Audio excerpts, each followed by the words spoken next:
A philosopher of old Earth, his name long lost with the passing of the Age of Terra, once wrote that in heaven, all is either silence or music. In hell, there is only noise.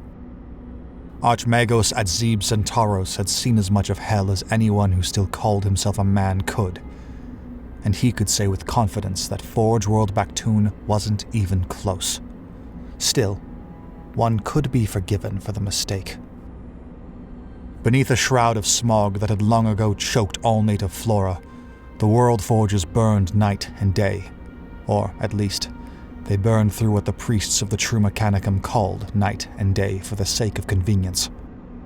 There had been no sunrise on Baktoon for 12,000 standard years. On that world, pillars of waste fire rose high into the stratosphere, casting a red glow over the pale, silent masses swarming beneath. It was a convincing picture of damnation, and Centauros was not immune to it. The corpse worshippers liked to believe his kind of monsters, reveling in the ugliness of what they had built. But that was their way, not his. The deluded Imperium exulted at the brutality of their war machine. The enlightened priesthood cared only for efficiency. Little of his mind remained from before the Augmetics, but he remembered sunlight on this world. He remembered, if only dimly, having skin to be warmed by it. Archmagos Centauros tried to tell himself he didn't miss it. A small price to pay, he said to his attendants in a moment of weakness, for the chance to freely explore the mysteries the false ones feared. The lobotomized servants never answered, but it helped bring his wandering thoughts back to whatever puzzle he was currently wrestling with. At the moment, that puzzle was the small data puck in front of him. It was an unimposing thing, floating lazily in a dim blue suspensor field in the center of the chamber. He could see from the blinking red light atop its cylindrical shell that a beam connection had been made. Yet, the device stubbornly refused to dump its contents to the cogitator beside it. Centauros had been scrying the puck for weeks now, running every crack algorithm his order had access to against it to no avail. He'd expected some degree of resistance, of course. The storage device had been uncovered by a scouting party in the vast subterranean ruins of a military complex built by the first colonists long before Old Night. Judging from the way it was hidden behind the inch-thick steel of a lockbox in what looked to have been the commander's quarters, the contents must be valuable indeed. Centauros had eagerly accepted the challenge when it was offered to him, but the novelty had soon worn off. Now, he just wanted to be done with the thing. Invalid credentials, the cogitator flashed as its code incantations failed for the 12,773rd time. Spitting a crackle of binary profanity, Centauros advanced on the data puck, his 12 insectile legs clanging against the deck. He yanked it from the suspender field with a triple-jointed arm, then held it up to his oculars for another scan.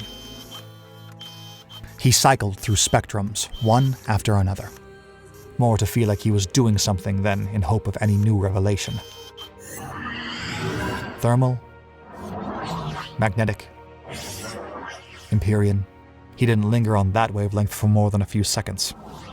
Finally, despairing, he switched back to base optics and began turning the object over in his hands, like a child who'd found a particularly interesting rock.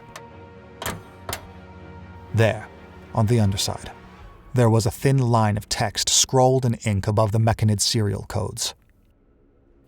The Archmagos was no fool. He deciphered it within the first hour of receiving the device. Password123. It read in the Proto-Gothic dialect of Old Iberia. At the time, he'd assumed it meant the puck contained a hoard of access keys for the planet's ancient machinery. But now, on a whim, he placed the device back in its cradle, loaded an archaic script bank into the cogitator, then keyed in the runes exactly as they appeared. Credentials accepted. Welcome, Colonel Roos.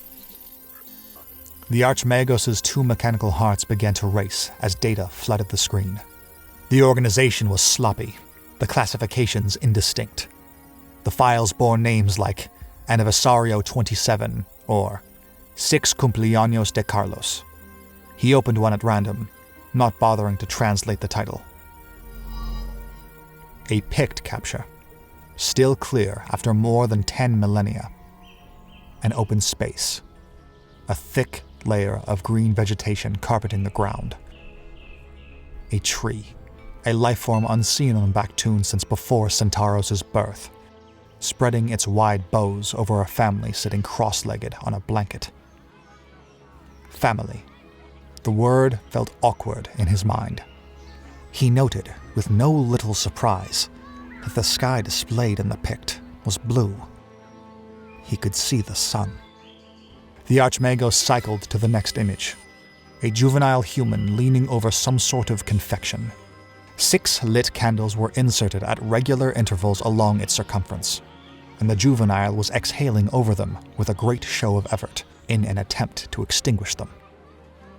Adzib Centauros had not had a stomach in 5,534 standard years.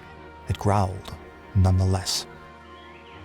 Growing frustrated at some other deeper emotion he could no longer name, the tech priest scanned the entire bank of Pict files, all 8,630 of them, for any sign of stenography.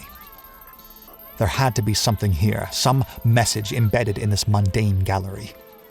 The code scry returned nothing. No access keys, no secrets.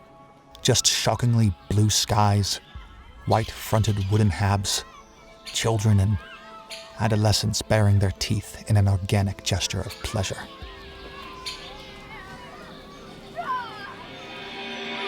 Loosing a staticky growl of disgust, Centauros wiped the databanks clean, then grabbed the puck once again and hurled it into the open furnace at the back of his workshop.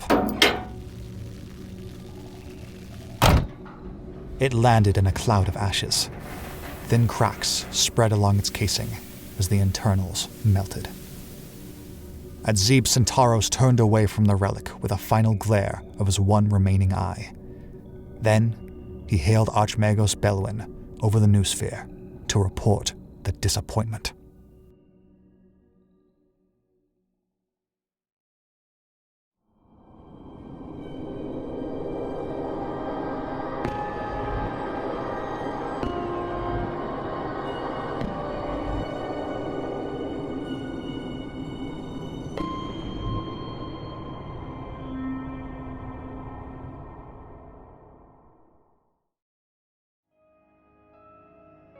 Hello everyone!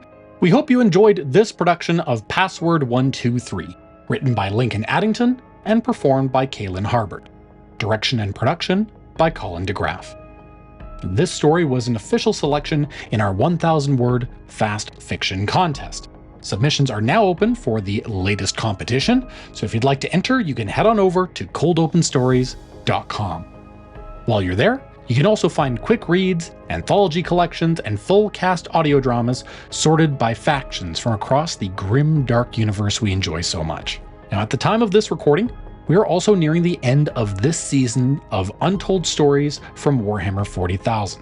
That's to say, if you are enjoying these, please subscribe and leave a comment to let us know that you'd like to hear another season. Your engagement keeps us going and helps other listeners like you find these tales. Thank you for sticking with us again for this, our 5th year of programming, and until next time, to be continued.